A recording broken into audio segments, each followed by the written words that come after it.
ओम शांति। 15 अगस्त 2025 बाबा के महावाक्य हैं। बाबा कहते हैं, मीठे बच्चे, सवेरे सवेरे उठ यही चिंतन करो कि मैं इतनी छोटी सी आत्मा कितने बड़े शरीर को चला रही। मुझ आत्मा में अविनाशी पार्ट नूंदा हुआ है। प्रश्न है, शिव बाबा को कौन सी प्रैक्टिस है, कौन सी नहीं? उत्तर है, आत्मा का ज्ञान रत्नों से श्रृंगार करने की प्रैक्टिस शिव बाबा को है। बाकी शरीर का श्रृंगार करने की प्रैक्टिस उन्हें नहीं, क्योंकि बाबा कहते हैं मुझे तो अपना शरीर नहीं है। मैं इनका शरीर भल किराए पर लेता हूँ, लेकिन इस शरीर का श्रृंगार यह आत्मा स्वयं करती, मैं नहीं करता। मैं तो सदा अशरीरी हूँ। गीत है, बदल जाए दुनिया ना बदलेंगे हम। ओम शांति। बच्चों ने ये गीत सुना, किसने सुना? आत्मा ने इन शरीर के कानों द्वारा सुना। बच्चों को भी ये मालूम पड़ा है कि आत्मा कितनी छोटी है। वह आत्मा इस शरीर में नहीं है तो शरीर कोई काम का नहीं रहता। कितनी छोटी आत्मा के आधार पर ये कितना बड़ा शरीर चलता है। दुनिया में किसको भी पता नहीं है कि आत्मा क्या चीज़ है जो इस रथ पर विराजमान होती है। अकाल मूर्त आत्मा का यह तख्त है।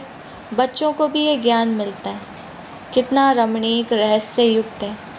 जब कोई ऐसी रहस्य युक्त बात सुनी जाती है तो चिंतन चलता है। तुम बच्चों का भी यही चिंतन चलता है, इतनी छोटी सी आत्मा इतने बड़े शरीर में। आत्मा में 84 जन्मों का पार्ट नूंदा हुआ है। शरीर तो विनाश हो जाता है, बाकी आत्मा रहती है। ये बड़ी विचार की बातें। सवेरे उठकर ये ख्याल करना चाहिए। बच्चों को स्मृति आई है, आत्मा कितनी छोटी है, उनको अविनाशी पार्ट मिला हुआ है।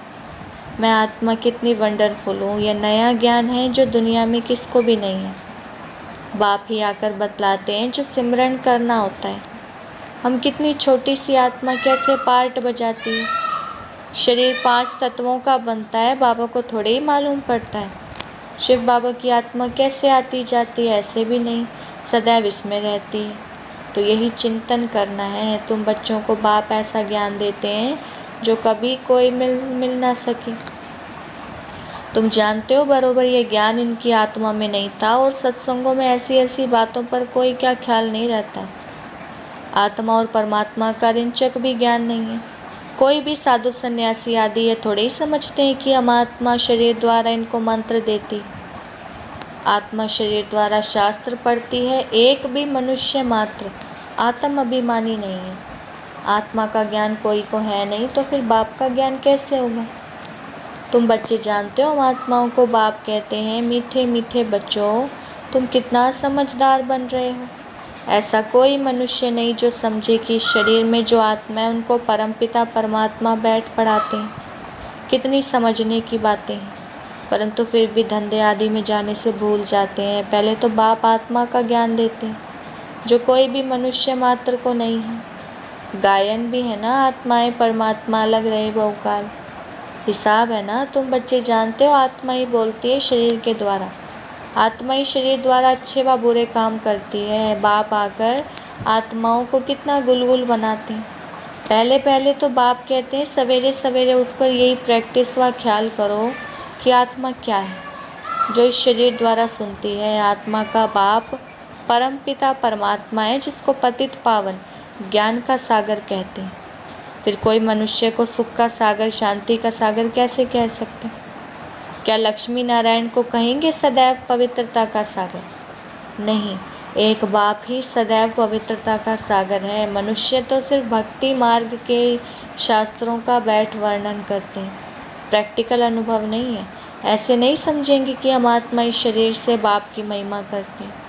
वह हमारा बहुत मीठा बाबा है, वही सुख देने वाला है। बाप कहते हैं, हे आत्माएं, अब मेरी मत पर चलो। यह अविनाशी आत्मा को अविनाशी बाप द्वारा अविनाशी मत मिलती। वह विनाशी शरीरधारियों को विनाशी शरीरधारियों की मत मिलती है।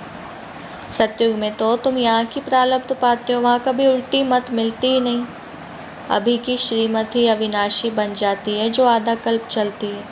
यह नया ज्ञान है। कितनी बुद्धि चाहिए इसको ग्रहण करने की, और एक्ट में आना चाहिए। जिन्होंने शुरू से बहुत भक्ति की होगी वही अच्छी रीति धारणा कर सकेंगे। यह समझना चाहिए। अगर हमारी बुद्धि में ठीक रीति धारणा नहीं होती है तो ज़रूर शुरू से हमने भक्ति नहीं की है।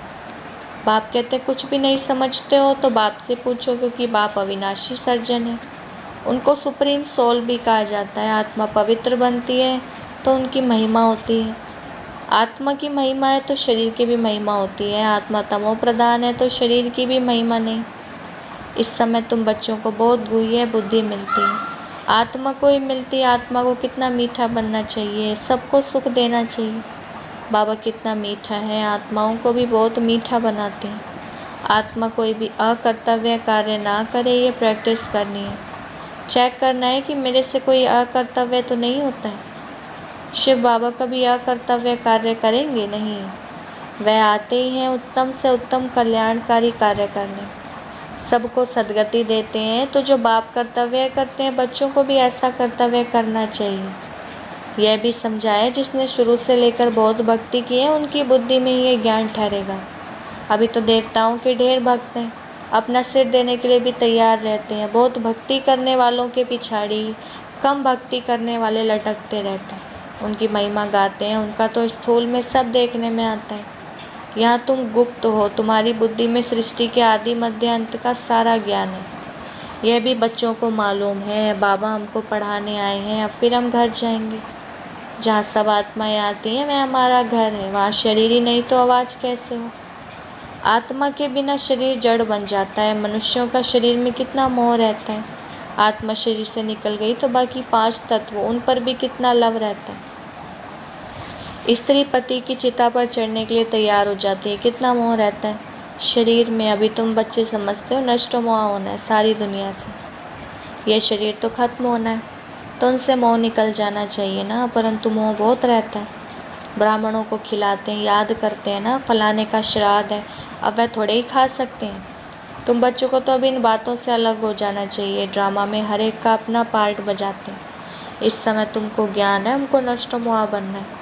मोहजीत राजा की भी कहानी है ना, और कोई मोहजीत राजा होता नहीं। यह तो कथाएं बहुत बनाई है ना। वहाँ काले मृत्यु नहीं होती तो पूछने की भी बात नहीं रहती। इस समय तुमको मोहजीत बनाते हैं। स्वर्ग में मोहजीत राजाएं थी, यथा राजा रानी तथा प्रजा ऐसे हैं। वह है ही नष्टो मोह की राजधानी। रावण राज्य में मोह होता है, वहाँ तो विकार होता नहीं। रावण राज्य ही नहीं, रावण की राजाई चली जाती है। राम राज्य में क्या होता है, कुछ भी पता नहीं सिवाय बाप के, और कोई यह बातें बता ना सके। बाप इस शरीर में होते भी देही अभिमानी हैं। लोन अथवा किराए पर मकान लेते हैं तो उसमें भी मोह रहता है। मकान को अच्छी रीति फर्निश करते हैं, इनको तो फर्निश करना नहीं है, क्योंकि बाप तो अशरीरी है ना। इनका कोई भी श्रृंगार आदि करने की प्रैक्टिस ही नहीं है। इनको तो अविनाशी ज्ञान रत्नों से बच्चों को श्रृंगारने की ही प्रैक्टिस है। सृष्टि के आदि मध्य अंत का राज समझाते हैं। शरीर तो अपवित्र ही है, इनको जब दूसरा नया शरीर मिलेगा तो पवित्र होंगे। इस समय तो ये पुरानी दुनिया है, ये ख़त्म हो जानी है। यह भी दुनिया में किसको पता ही नहीं है, धीरे धीरे मालूम पड़ेगा। नई दुनिया की स्थापना और पुरानी दुनिया का विनाश, ये तो बाप का ही काम है। बाप ही आकर ब्रह्मा द्वारा प्रजा रच नई दुनिया की स्थापना कर रहे हैं। तुम नई दुनिया में हो नहीं, नई दुनिया स्थापन होती है तो ब्राह्मणों की चोटी भी ऊंच है। बाबा ने समझाया, बाबा के सम्मुख आते हो तो पहले ये याद करना है कि हम ईश्वर बाप के सम्मुख जाते हैं। शिव बाबा तो निराकार है, उनके सम्मुख हम कैसे जाएं? तो उस बाप को याद कर फिर बाप के सम्मुख आना है। तुम जानते हो वह इसमें बैठा हुआ है, यह शरीर तो पतित है। शिव बाबा की याद में ना रह कोई काम करते हो तो पाप लग जाता है। हम शिव बाबा के पास जाते हैं, फिर दूसरे जन्म में दूसरे संबंधी होंगे, वहाँ देवताओं की गोद में जाएंगे। यह ईश्वरीय गोद तो एक ही बार मिलती है। मुख से कहते हैं बाबा हम आपका हो चुका हूँ। बहुत हैं जिन्होंने कभी देखा भी नहीं है, बाहर में रहते हैं, लिखते हैं शिव बाबा हम आपकी गोद के बच्चे हो चुके हैं। बुद्धि में ज्ञान है। आत्मा कहती है हम शिव बाबा के बन चुके हैं, इनके पहले हम पतित की गोद में थे, अब भविष्य में पवित्र देवता की गोद में जाएंगे। यह जन्म दुर्लभ है। हीरे जैसा तुम यहाँ संगम युग पर बनते हो। संगम युग को इस पानी के सागर और नदियों को नहीं कहा जाता। रात दिन का फर्क है। ब्रह्मपुत्रा बड़े से बड़ी नदी है जो सागर में मिलती है। नदियाँ जाकर सागर में पड़ती है, तुम भी सागर से निकली हुई ज्ञान नदी हो। ज्ञान सागर शिव बाबा है, बड़े ते बड़ी नदी है ब्रह्मपुत्र, इनका नाम ब्रह्मा है। सागर से इनका कितना मेल है। तुमको मालूम है नदियाँ कहाँ से निकलती हैं? सागर से ही निकलती हैं, फिर सागर में पड़ती हैं। सागर से मीठा पानी खींचते हैं सागर के बच्चे, फिर सागर में जाकर मिलते हैं। तुम भी ज्ञान सागर से निकली हो, फिर सब वहाँ चली जाएंगी। जहाँ वहाँ रहते हैं वहाँ तुम भी आत्माएं रहती हो। ज्ञान सागर आकर तुमको पवित्र मीठा बनाते हैं। आत्मा जो खारी बन गई है उनको मीठा बनाते हैं। 5 विकारों रूपी छीछी नमकीन तुमसे निकल जाती है तो तुम तमो प्रधान से सतो प्रधान बन जाते हो। बाप पुरुषार्थ बहुत कराते हैं। तुम कितने सतो प्रधान थे, स्वर्ग में रहते थे, तुम बिल्कुल छीछी बन गए हो। रावण ने तुमको क्या बनाया? भारत में ही गाया जाता है, हीरे जैसा जन्म अमोलक। बाबा कहते रहते हैं तुम कोड़ियों पिछाड़ी क्यों हैरान होते हो? कोड़ियाँ भी जास्ती थोड़े ही चाहिए। गरीब झट समझ जाते हैं, साहूकार तो कहते हैं अभी हमारे लिए यहाँ ही स्वर्ग है।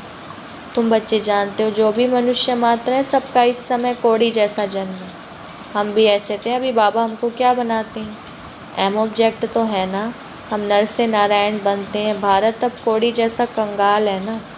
भारतवासी खुद थोड़े ही जानते हैं यहाँ तुम कितने साधारण अबलाए हो। कोई बड़ा आदमी होगा तो उनको यहाँ बैठने की दिल नहीं होगी। जहाँ बड़े बड़े आदमी, सन्यासी, गुरु आदि लोग होंगे वहाँ की बड़ी बड़ी सभाओं में जाएंगे। बाप भी कहते हैं मैं गरीब निवाज हूँ, कहते हैं भगवान गरीबों की रक्षा करते हैं। अभी तुम जानते हो हम कितने साहूकार थे, अभी फिर बनते हैं। बाबा लिखते भी हैं तुम पद्मा पद्मपति बनते हो, वहाँ पर मारा मारी नहीं होती है। यहाँ तो देखो पैसे के पीछे कितनी मारा मारी है, रिश्वत कितनी मिलती है। पैसे तो मनुष्यों को चाहिए ना। तुम बच्चे जानते हो बाबा हमारा खजाना भरपूर कर देते हैं। आधा कल्प के लिए जितना चाहिए उतना धन लो, परंतु पुरुषार्थ पूरा करो, गफलत नहीं करो। कहा जाता है ना फॉलो फादर, फादर को फॉलो करो तो यह जाकर बनेंगे नर से नारायण, नारी से लक्ष्मी। बड़ा भारी इम्तिहान है, इसमें ज़रा भी गफलत नहीं करनी चाहिए। बाप श्रीमत देते हैं तो फिर उस पर चलना है, कायदे कानून का उल्लंघन नहीं करना है। श्रीमत से ही तुम श्री बनते हो। मंजिल बहुत बड़ी, अपना रोज़ का खाता रखो, कमाई की या नुकसान किया। बाप को कितना याद किया, कितने को रास्ता बताया। अंधों की लाठी तुम हो ना, तुमको ज्ञान का तीसरा नेत्र मिलता है। अच्छा, मीठे मीठे सिकिलदे बच्चों प्रति माता पिता बाप दादा का याद प्यार और गुड मॉर्निंग। रूहानी बाप की रूहानी बच्चों को नमस्ते। हम रूहानी बच्चों की रूहानी बाप दादा को नमस्ते नमस्ते, गुड मॉर्निंग। धारणा के लिए मुख्य सार पहला पॉइंट है, जैसे बाप मीठा है ऐसे मीठा बन सबको सुख देना। कोई भी अकर्तव्य कार्य नहीं करना है, उत्तम से उत्तम कल्याण का ही कार्य करना है। दूसरा, कोड़ियों के पिछाड़ी हैरान नहीं होना है, पुरुषार्थ कर अपनी जीवन हीरे जैसी बनानी है, गफलत नहीं करनी है। बाबा ने वरदान दिया, निश्चय रूपी पाँव को अचल रखने वाले सदा निश्चय बुद्धि निश्चिंत भव। विस्तार सबसे बड़ी बीमारी है चिंता, इसकी दवाई डॉक्टर्स के पास भी नहीं है। चिंता वाले जितना ही प्राप्ति के पीछे दौड़ते हैं उतना प्राप्ति आगे दौड़ लगाती है। इसलिए निश्चय के पाँव सदा अचल रहें, सदा एक बल एक भरोसा। यह पाँव अचल है तो विजय निश्चित है। निश्चित विजयी सदा ही निश्चिंत है। माया निश्चय रूपी पाँव को हिलाने के लिए ही भिन्न भिन्न रूप से आती है, लेकिन माया हिल जाए, आपका निश्चय रूपी पाँव ना हिले तो निश्चिंत रहने का वरदान मिल जाएगा। स्लोगन, हर एक की विशेषता को देखते जाओ तो विशेष आत्मा बन जाएंगे। अव्यक्त इशारे सहजयोगी बनना है तो परमात्मा प्यार के अनुभवी बनो। आप गोप गोपियों के चरित्र गाए हुए हैं। बाप से सर्व संबंधों का सुख लेना और मगन रहना, अथवा सर्व संबंधों के लव में लवलीन रहना। जब कोई अति स्नेह से मिलते हैं तो उस समय स्नेह के मिलन के यही शब्द होते हैं कि एक दूसरे में समा गई या दोनों मिलकर एक हो गए, तो बाप के स्नेह में समा गए, अर्थात बाप का स्वरूप हो गए। अच्छा, ओम शांति।